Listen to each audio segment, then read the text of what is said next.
who am I without my career? Like, I never in a million years envisioned myself to be a stay-at-home mom. A mom gives up her management position at a hospital. A family decision to keep 3- and 5-year-old boys home. What are you doing?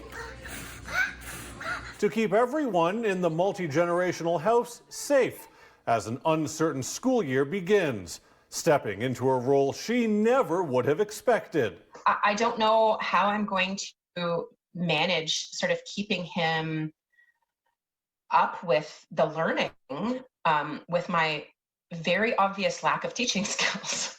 It was a difficult decision. My career was so important to me, and I worked really hard to get to where I was. And prior to maybe the last 3 years, I was the breadwinner of the family. A decision that was made not only because of safety concerns for the kids at school, but also safety concerns for everyone at home. We live in a multi-generational household with my almost 81-year-old mother-in-law.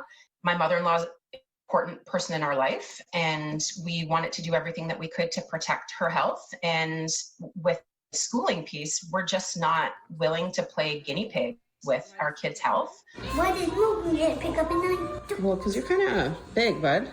The 5-year-old is scheduled to start senior kindergarten. He's enrolled in distance learning.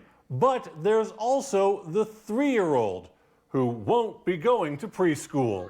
How do I get my 3-year-old to learn the alphabet when my oldest, I didn't have to do that. He learned that in daycare. He learned that in preschool. I'm now having to find resources on my homeschooling resources on my own and through some groups that I'm part of the best way for me to do that as a non-teacher. My mother-in-law is a former educator, so she's going to help out as much as she can. But perhaps the biggest challenge will be mental health.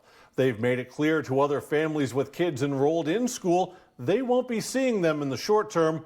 A big blow to an outgoing child who misses his friends. Every time we go to the park or the playground that's behind the school, he said, "There's my new school. I'm so excited to go to my new school." And we've had to have some difficult conversations with him. In Calgary, Jonathan Muma, City News.